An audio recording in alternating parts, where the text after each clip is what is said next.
Come with us for a lunch date. This is my second time having a meal at Sukiya Gyudon Curry.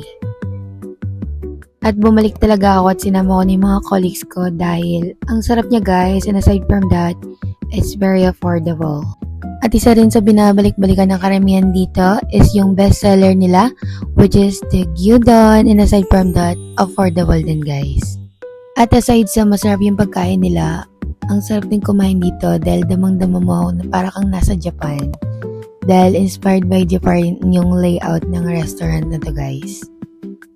And ang ganda ng service ng crew dahil napaka-accommodating nila, and ang bilis dumating ng order namin.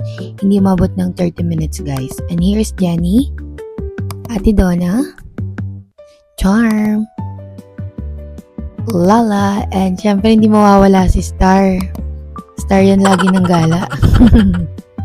At syempre hindi papahuli si Self. So order ako dyan ng royal float at tinry ko yung chicken karagi nila guys. Anuhin mo, lagay mo yung chopstick. Picturean ko yung kamay mo kasi maganda. Hawakan mo na yung chopstick.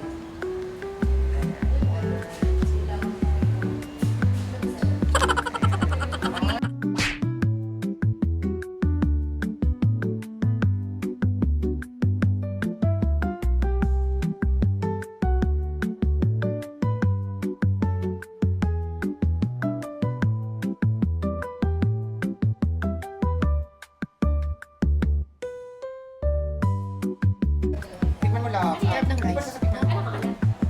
Ano yung ulit ko? Ang Angela. Ano yung pangalan nito? Lagyan mo yung mga ano?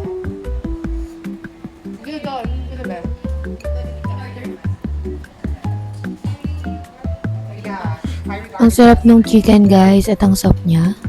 So, meron din silang soda drink. So, tinry ko tong royal float nila. So, merong other soda flavor din guys. Oak float and etc.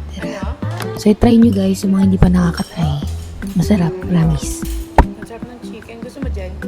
Sarap ng chicken. Walang bone.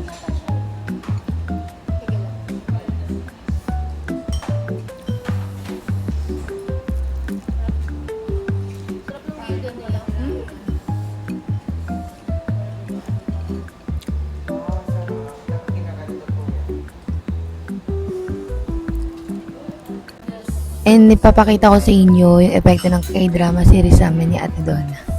Naalala niya, kaya tinatawag niya ako that time. Di ba laro? Laro siya ate. It was like days of ocean. Ganun.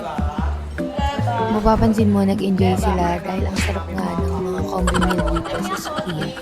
So, I think this is your time para i-try na to with your friends and loved ones. And tingnan nyo naman, nag-second stop pa nga yung mga auntie nyo dito sa Clyde's Bakery. Dahil ito yung mga paboritong tinapay namin dito, which is the cheese bread and chicken. Nakalimutan ko yung name ng isang chicken na in-order ko, and ensaymada. And umorder din ako ng cheesecake. Ang sarap ng cheesecake nila dito guys. And they have different variety of bread. Bakit pa yan siya? Mukha ng gastador.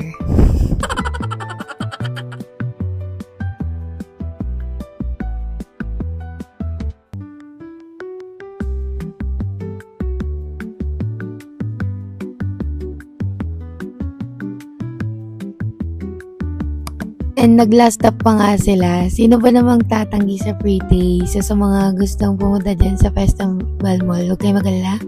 Hindi kayo malulungkot dahil maraming free taste. Ito yung mukha ng mga suki ng free taste, guys. Charot. Hindi kasi sila nag-dessert kanina. So, hanggang dito lang guys. Thanks for watching.